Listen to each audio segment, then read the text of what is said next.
ನೋಡಿ ಎಷ್ಟೋ ಬಾರಿ ಈ ಪ್ರೊಫೆಷನಲ್ ಕಳ್ಳರು ತಲೆಮರೆಸ್ಕೊಳ್ತಿರ್ತಾರೆ. ಆದ್ರೆ ಫಸ್ಟ್ ಟೈಮ್ ಕಳ್ಳತನಕ್ಕೆ ಹೋದವನು ವಧೆ ತಿಂದಿದ್ದಾನೆ, ಶಾಕ್ಗೆ ಒಳಗಾಗಿದ್ದಾನೆ. ಅದಾದ ಬಳಿಕ ಬಂದು ದೂರು ಕೂಡ ಸಲ್ಲಿಕೆ ಮಾಡಿದ್ದಾನೆ. ಫಸ್ಟ್ ಟೈಮ್ ಕಳ್ಳತನಕ್ಕೆ ಹೋಗಿ ಎಡವಟ್ಟಾಗ್ಬಿಟ್ಟಿದೆ, ನನಗೆ ಸರಿಯಾಗಿ ಧರ್ಮ ಡೇಟ್ ಕೊಟ್ರು ಅಂತ ಪೊಲೀಸ್ ಸ್ಟೇಷನ್ಗೆ ಬಂದು ಕಂಪ್ಲೇಂಟ್ ಅನ್ನು ಕೊಟ್ಟಿದ್ದಾನೆ. ಸಂಪಿಗೆಹಳ್ಳಿ ಠಾಣಾ ವ್ಯಾಪ್ತಿಯಲ್ಲಿ ನಡೆದಿರುವಂತಹ ಘಟನೆಯ ಕುರಿತಾಗಿ ದೂರು ದಾಖಲು ಮಾಡಲಾಗಿದೆ. ಅಸ್ಗರ್ ಖಾನ್ ಅನ್ನುವ ಕಳ್ಳನಿಂದ ಪೊಲೀಸ್ ಸ್ಟೇಷನ್ಗೆ ಕಂಪ್ಲೇಂಟ್ ಕೊಡಲಾಗಿರೋದು. ಈತ ಆಟೋ ಓಡಿಸ್ಕೊಂಡು ಜೀವನವನ್ನು ಸಾಗಿಸ್ತಾ ಇದ್ದ. ಇವನಿಗೆ ಒಂದಷ್ಟು ಕೆಟ್ಟ ಚಟಗಳಿತ್ತು, ಅವಕ್ಕೆ ಖರ್ಚಿಗೆ ಹಣ ಬೇಕಲ್ಲ, ಅದು ಸಾಕಾಗ್ತಿರ್ಲಿಲ್ಲ. ಹಂಗಾಗಿ ಇವನು ವಾಮ ಮಾರ್ಗವನ್ನು ಹಿಡ್ದ, ಅದುವೇ ಕಳ್ಳತನ. ಅಂಡ್ ಇದರ ಜೊತೆಯಲ್ಲಿ ಖರ್ಚಿಗೆ ಹಣವನ್ನ ಮಾಡ್ಕೊಳ್ಳೋದಕ್ಕೆ ಕಳ್ತನ ಮಾಡ್ತಿದ್ದ ಸ್ನೇಹಿತರು ಕೂಡ ಇದ್ರು. ಅವರನ್ನು ನೋಡಿ ನಾನು ಕಳ್ತನ ಮಾಡ್ಬೇಕಂತ ಹೇಳಿ ಇವನು ತೀರ್ಮಾನ ಮಾಡಿಕೊಂಡು ಆ ಗ್ರೂಪ್ ಜೊತೆಗೆ ಜಾಯ್ನ್ ಆಗಿದ್ದ. ಸ್ನೇಹಿತರ ಜೊತೆ ಸೇರಿ ಕಳ್ಳತನಕ್ಕೆ ಮುಂದಾಗಿದ್ದ ಕಳ್ಳ ಅಸ್ಗರ್. ಆದ್ರೆ ಇವನ ನಸೀಬ್ ಕೆಟ್ಟೋಗಿತ್ತು. ನೋಡಿ, ಆತನ ಭಾವಚಿತ್ರವನ್ನ ನಾವು ಗಮನಿಸ್ತಾ ಇದ್ದೀವಿ. ಈತ ತನ್ನ ಚಟಗಳಿಗೆ ದುಡ್ಡನ್ನ ಹೊಂದಿಸೋದಕ್ಕೆ ಸಾಧ್ಯ ಆಗ್ತಾ ಇರಲಿಲ್ಲ. ಹಾಸಿಗೆ ಇದ್ದಷ್ಟು ಕಾಲ್ ಚಾಚಬೇಕು ಅನ್ನುವಂಥ ಗಾದೆ ಇದೆ. ಆದರೆ ಅದನ್ನ ಪಾಲಿಸದೆ ಕೆಟ್ಟ ಚಟಗಳನ್ನ ತೀರಿಸ್ಕೊಳ್ಳೋಕೆ ಕಳ್ತನದ ಮೊರೆ ಹೋಗಿದ್ದಕ್ಕೆ ಈತನಿಗೊಂದು ಶಾಸ್ತಿಯಾಗಿದೆ. ಚಿಕ್ಕನಹಳ್ಳಿಯ ಅಪಾರ್ಟ್ಮೆಂಟಿಗೆ ಹೋಗಿ ಕಳ್ತನ ಮಾಡ್ಬೇಕಂತ ಇವರೆಲ್ಲ ಫ್ರೆಂಡ್ಸು ಪ್ಲಾನ್ ಹಾಕೊಂಡ್ರು. ಕಬ್ಬಣ ಕದಿಯೋದಕ್ಕೆ ಕಾಂಪೌಂಡ್ ಹಾರಿದ್ರು 3 ಫ್ರೆಂಡ್ಸು. ಈ ಸಂದರ್ಭ ಅಪಾರ್ಟ್ಮೆಂಟ್ನಲ್ಲಿದ್ದಂಥ ದಂಪತಿ ಇವರನ್ನ ನೋಡಿ ಪ್ರಶ್ನೆ ಮಾಡಿದಾಗ ಜಗಳ ಮಾಡಿದ್ರು. ದಂಪತಿ ಮೇಲೆ ಅಸ್ಗರ್ ಹಲ್ಲೆಯನ್ನ ಕೂಡ ಮಾಡಿದ. ಈ ಸಂದರ್ಭ ಜಗಳ ಜೋರಾಗಿದಾಗ ಅಕ್ಕಪಕ್ಕದ ಮನೆಯವರು ಕೂಡ ಹಲ್ಲೆ ಮಾಡಿದ್ದಾರೆ ಇವ್ರ ಮೇಲೆ. ಇವರಿಗೆಲ್ಲ ಧರ್ಮ ಡೇಟ್ ಕೊಟ್ಟಿದ್ದಾರೆ. ಜನ ಸೇರ್ತಾ ಇದ್ದಂತೆ ಅಸ್ಗರ್ನ ಬಿಟ್ಟು ಇಬ್ರು ಫ್ರೆಂಡ್ಸು ಎಸ್ಕೇಪ್ ಆಗ್ಬಿಟ್ರು. ಕಳ್ತನಕ್ಕೆ ಕರ್ಕೊಂಡ್ ಬಂದಿದ್ರಲ್ಲ ಅವ್ರು ಎಸ್ಕೇಪ್ ಆದ್ರು. ಸಿಕ್ಕಿ ಬಿದ್ದ ಅಸ್ಗರ್ಗೆ ಕಳ್ಳತನ ಮಾಡೋಕ್ ಬಂದಿದ್ಯಾ ಅಂತ ಹೇಳಿ ಸ್ಥಳೀಯರೆಲ್ಲ ಹಲ್ಲೆ ಮಾಡಿದಾಗ ತಪ್ಪಿಸ್ಕೊಂಡು ಬಂದು ಚಿಕಿತ್ಸೆ ಪಡ್ಕೊಂಡು ಆ ಬಳಿಕ ಪೊಲೀಸರಿಗೆ ದೂರು ಕೊಟ್ಟಿದ್ದಾನೆ. ಕಳ್ತನ ಮಾಡುವಾಗ ಹಲ್ಲೆ ಅಂತ ಉಲ್ಲೇಖಿಸಿ ದೂರನ್ನ ಕೊಟ್ಟಿದ್ದಾನೆ. ಸದ್ಯ ಎಫ್ಐಆರ್ ಅನ್ನು ದಾಖಲಿಸಿ ತನಿಖೆ ನಡೆಸುತ್ತಿದ್ದಾರೆ ಪೊಲೀಸರು. ಪ್ರಾಥಮಿಕವಾಗಿ ಅಸ್ಗರ್ನನ್ನ ಸಂಪಿಗೆಹಳ್ಳಿ ಪೊಲೀಸರು ಬಂಧಿಸಿರುವಂತಹ ಡೀಟೇಲ್ಸ್ ಕೂಡ ಲಭ್ಯ ಆಗ್ತಾ ಇದೆ. ಒಂದು ಗ್ರೂಪ್ ಇವ್ರದ್ದು. ಇವನಿಗೆ ದುಡ್ಡು ಸಾಕಾಗ್ತಿರ್ಲಿಲ್ಲ ಇವನ ಚಟಗಳನ್ನ ತೀರಿಸಿಕೊಳ್ಳೋದಕ್ಕೆ. ಅದಕ್ಕೆ ಇವನ್ ಫ್ರೆಂಡ್ಸ್ ಜೊತೆ ಸೇರ್ಕೊಳ್ತಾನೆ.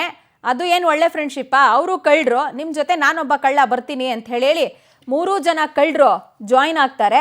ಆ್ಯಂಡ್ ಕಳ್ಳತನ ಮಾಡೋದಕ್ಕೆ ಹೋದಂಥ ಸಂದರ್ಭದಲ್ಲಿ ಸಿಕ್ಕಾಕೊಂಡಿದ್ದಾರೆ. ಎಲ್ಲರೂ ಸರಿಯಾಗಿ ಧರ್ಮ ಡೇಟ್ ಕೊಟ್ಟಾಗ ಇವನನ್ನು ಬಿಟ್ಟು ಅವರು ಎಸ್ಕೇಪ್ ಆಗಿದ್ದಾರೆ. ಪೊಲೀಸ್ ಠಾಣಾ ವ್ಯಾಪ್ತಿಯಲ್ಲಿ ಒಂದು ಪ್ರಕರಣ ದಾಖಲಾಗಿದೆ. ಕ್ರೈಮ್ ನಂಬರ್ 45/26 ಮತ್ತು 46/26 ಅಂತ 2 ಪ್ರಕರಣ ಕೇಸ್ ಮತ್ತು ಕೌಂಟರ್ ಕೇಸ್. ಒಬ್ಬ ಆರೋಪಿ ಅಸ್ಗರ್ ಖಾನ್ ಅಂತ ಹುಡುಗತ್ವವಾಗಿ ಕಳ್ತನ ಮಾಡಿಕೊಂಡು ಜೀವನ ಸಾಗಿಸ್ತಾ ಇರ್ತಾನೆ. ಮತ್ತೆ ಅದ್ರ ಜೊತೆಗೆ ಆಟೋ ಕೂಡ ಓಡಿಸ್ಕೊಂಡು ಇರ್ತಾನೆ. ಅವತ್ತಿನ ದಿನ ಅಂದ್ರೆ 31 ಜನವರಿ 26ನೇ ತಾರೀಕಿನಂದು ಈತ ಮತ್ತೆ ಈತನ ಸ್ನೇಹಿತರು ಪ್ಲಸ್ ಈತ ಒಟ್ಟು 3 ಜನ ಆಟೋನಲ್ಲಿ ಹೋಗಿ ಒಂದು ಬಿಲ್ಡಿಂಗ್ ಕಾಂಪೌಂಡ್ ಅನ್ನ ಹಾರಿ ಒಳಗಡೆ ಈ ಮೆಟಲ್ ಶೀಟ್ಸ್ ಮತ್ತೆ ಕಬ್ಬಿಣದ ಪೈಪ್ಗಳು ಕೂಡ ಇರ್ತವೆ. ಅದನ್ನ ಕಳ್ತನ ಮಾಡಬೇಕು ಅಂತಂದು ಪ್ರಯತ್ನ ಮಾಡ್ತಾ ಇರ್ತೀವಿ. ಅವಾಗ ಅಲ್ಲೇ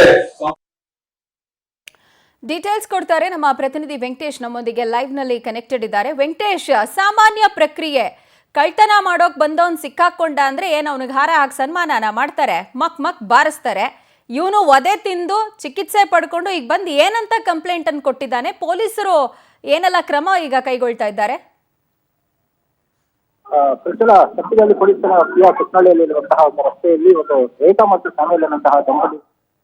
ಸ್ಯಾಮ್ಯುಯಲ್ ಎನ್ನುವಂತಹ ದಂಪತಿಗಳು ಕೂಡ ಈ ಕಬ್ಬಿಣ ಮತ್ತು ಈ ಮನೆ ಸಾಮಗ್ರಿಗಳನ್ನು ಮಾರಾಟ ಮಾಡಿ ಜೀವನವನ್ನು ಮಾಡ್ತಾ ಇರ್ತಾರೆ. ಅಂತೆಯೇ ಕೂಡ ಶನಿವಾರ ಒಬ್ಬ ವ್ಯಕ್ತಿ ಏನಿದ್ದಾನೆ ಅಸ್ಗರ್ ಅನ್ನುವಂತಹ ವ್ಯಕ್ತಿ ತನ್ನ ಸ್ನೇಹಿತರ ಜೊತೆ ಬರ್ತಾನೆ. ಬಂದಂಥವನು ಕೂಡ ಈ ಒಳಗಡೆ ನುಗ್ಗಿ ಒಳಗಡೆ ಹೋದಂತಹ ಸಂದರ್ಭದಲ್ಲಿ ಈ ಕಬ್ಬಿಣ ಸೇರಿದಂತೆ ಕೆಲವು ವಸ್ತುಗಳನ್ನು ಕೂಡ ಕಳ್ತನ ಮಾಡೋದಕ್ಕೆ ಮುಂದಾಗ್ತಾರೆ. ಅದನ್ನು ಪ್ರಶ್ನೆ ಮಾಡ್ತಾರೆ. ಆ ಸಂದರ್ಭದಲ್ಲಿ ಅವರು ಕೂಡ ವಿರೋಧವನ್ನು ವ್ಯಕ್ತಪಡಿಸಿದಂಥ ವೇಳೆಯಲ್ಲಿ ಈತ ಸ್ನೇಹಿತರ ಜೊತೆ ಬಂದಂಥವನು ಬಿಯರ್ ಬಾಟ್ಲಿಂದ ಏಕಾಏಕಿ ಹಲ್ಲೆಯನ್ನು ಮಾಡ್ತಾನೆ. ಈ ಹಲ್ಲೆಯಿಂದಾಗಿ ಮನೆ ಮಾಲೀಕರಾಗಿರುವಂತಹ ರೇಖಾ ಅವರಿಗೂ ಕೂಡ ಗಾಯಗಳಾಗುತ್ತೆ. ತಕ್ಷಣ ಕೂಡ ಅವರು ಕಿರಿಸಿಕೊಳ್ತಾರೆ. ಆಗ ಅಕ್ಕಪಕ್ಕದ ನಿವಾಸಿಗಳು ಕೂಡ ಬಂದು ಈತನನ್ನು ಹಿಡ್ಕೊಂಡು ಹೊಡೆಯುವಂಥ ಕೆಲಸವನ್ನು ಮಾಡ್ತಾರೆ.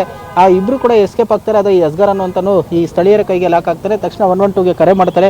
ಪೊಲೀಸರು ಕೂಡ ಬಂದು ಆತನನ್ನು ವಶಕ್ಕೆ ಪಡೆಯುವಂಥ ಕೆಲಸವನ್ನು ಮಾಡ್ತಾರೆ. ಅದಾದ ಬಳಿಕ ಈತ ಬಂದು ಒಂದು ಆಸ್ಪತ್ರೆಗೆ ತೆರಳಿ ಟ್ರೀಟ್ಮೆಂಟನ್ನು ತೆಗೆದುಕೊಂಡು ಹೋಗಿ MLC ಮಾಡಿಸಿ ಏನು ಸಾರ್ವಜನಿಕರು ನನ್ನ ಮೇಲೆ ಹಲ್ಲೆಯನ್ನು ಮಾಡಿದ್ದಾರೆ, ಕಳ್ಳತನಕ್ಕೆ ಹೋಗಿದ್ದಂತಹ ಸಂದರ್ಭದಲ್ಲಿ ಈ ರೀತಿ ಆಗಿದೆ ಅಂತ ಹೇಳಿ ಕೂಡ ದೂರನ್ನು ಕೊಡ್ತಾರೆ. ಆ ದೂರಿನ ಆಧಾರದ ಮೇಲೆ ಕೂಡ ಒಂದು FIR ಅನ್ನು ಕೂಡ ಮಾಡ್ಕೊಂಡಿರುವಂತಹದ್ದು ಪೊಲೀಸರು. ಸದ್ಯ ಪ್ರಕರಣಕ್ಕೆ ಸಂಬಂಧಪಟ್ಟಂತೆ ಈಗ ಸಂಪಿಗೆಹಳ್ಳಿ ಪೊಲೀಸರು ಒಂದು FIR ಅನ್ನು ಮಾಡ್ಕೊಂಡಿದ್ದಾರೆ. ಅಂದರೆ ಈತ ಸಾಕಷ್ಟು ದುಶ್ಚಟಗಳಿಗೆ ದಾಸ್ತಾಗಿದ್ದ, ಹಣಕ್ಕೆ ಹೆಚ್ಚಿನ ಒಂದು ಅವಶ್ಯಕತೆ ಇದೆ ಅಂತ ಹೇಳಿ ಸ್ನೇಹಿತರು ಕೂಡ ಬಿಂದಾಸ್ ಲೈಫನ್ನು ಲೀಡ್ ಮಾಡ್ತಾ ಇರ್ತಾರೆ. ಅವರಂತೆ ತಾನು ಕೂಡ ಆಗಬೇಕು ಅಂತ ಹೇಳಿ ಹೇಳ್ತಾನೆ. ಆಗ ಅವ್ರ ಜೊತೆ ಹೋಗಿ ಈತ ಕಳ್ಳತನ ಮಾಡೋದಕ್ಕೂ ಮುಂದಾಗ್ತಾರೆ. ಆದರೆ ಇದೇ ಮೊದಲನೇ ಟೈಮ್ ಈ ಸಾರಿ ಈ ಕಳ್ಳತನಕ್ಕೆ ಬಂದಿರ್ತಾನೆ. ಆ ಸಂದರ್ಭದಲ್ಲಿ ಆತ ಲಾಕ್ ಆಗಿರುವಂಥದ್ದು. ಸದ್ಯ ಸಾರ್ವಜನಿಕರು ಕೊಟ್ಟಂತಹ ಗೂಸಕ್ಕೆ ಈತ ಬೆಂಡಾಗಿರ್ತಾನೆ. ಈತನಿಗೂ ಕೂಡ ಸಣ್ಣ ಪುಟ್ಟ ಗಾಯಗಳಾಗಿರುತ್ತೆ. ಅದಾದ ಬಳಿಕ ಈತ ಟ್ರೀಟ್ಮೆಂಟನ್ನು ತೆಗೆದುಕೊಂಡು ದೂರು ಕೊಡೋದಕ್ಕೆ ಮುಂದಾಗಿರುವಂಥದ್ದು.